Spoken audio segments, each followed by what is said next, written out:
my name is Carol. Welcome back. I'm doing kind of a bit of an Omnipod update.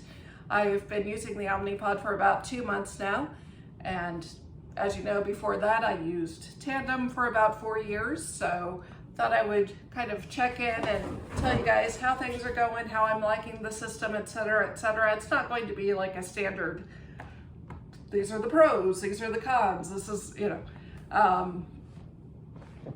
these are things I like, these are things I don't like. I'll just kind of go through my first impressions, things that I've had to do to get the system to work better for me, little things that I've picked up along the way. Now, bear in mind, I don't work for Omnipod. I'm not a medical professional. What I'm telling you are just things that I had to do for myself. So please bear that in mind. Your diabetes may vary, your treatment is likely going to vary from mine, but with that being said,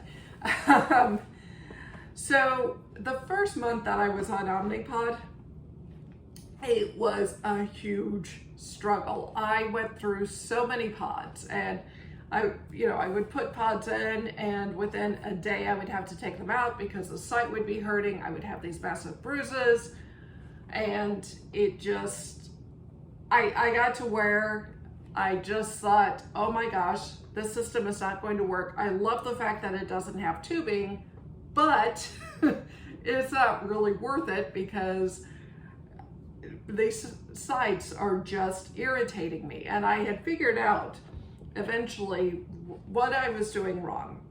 So the first site that I wore, if you recall that for that video, was located on my abdomen. Now, I have a little extra tissue on my abdomen. That's where I tend to have most of my body fat.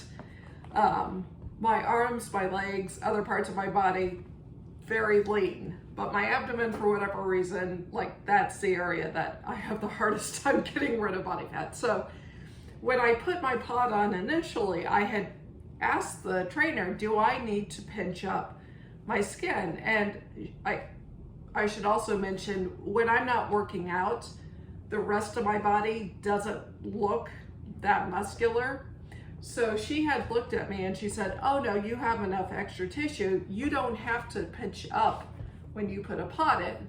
Well, on my abdomen, that's true, but on other parts of my body, I absolutely do need to pinch up. And so when I finally realized, okay, maybe I should try pinching up on the skin before before the cannula deploys, maybe that will help, and it did. And so that was one problem, that it was because of a miscommunication with the trainer and I. And once I did that, that helped get that problem taken care of. Another issue that I realized that I was having was my blood sugars were going high much more frequently, and they would take much longer to come down. And it was so annoying because I'm so used to my blood sugars being in range, and I bolus for a meal and my blood sugars don't go that high,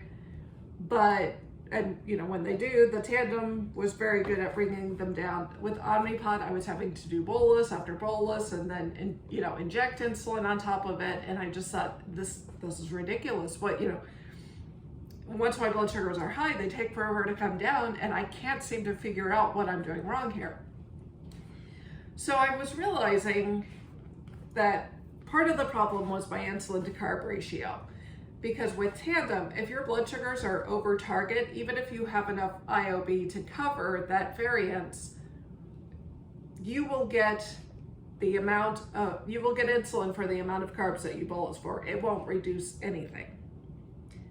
With Omnipod, if you are over target and you have enough IOB and the system predicts that your blood sugars are, or the system thinks that your blood sugars are going to go below your target BG or whatever, it will actually reduce the bolus that it gives you. And unfortunately, my body does not deal well with that. So what I had to do, the workaround that I came up with, was changing my insulin to carb ratio from 1 to 20 to 1 to 17. And by doing that, sometimes I actually get a little bit more insulin, which is fine. you know, especially if my blood sugars are already heading up, or, you know, they're, you know, trending in an upward direction. Getting a little extra insulin actually helps. But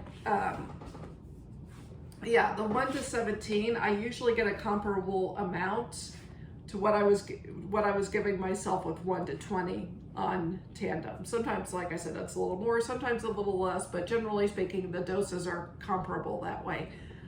Also, I increased the max basal that the system can give me. So I had it programmed at 1.5. That's what my trainer and I had set up. But I increased that first to 1.85 and then to 2. And by doing that, that also helped my blood sugars not go as high, because the system can give me a little bit more of a basal rate if necessary. And the final thing that I did was I reduced the active time of insulin.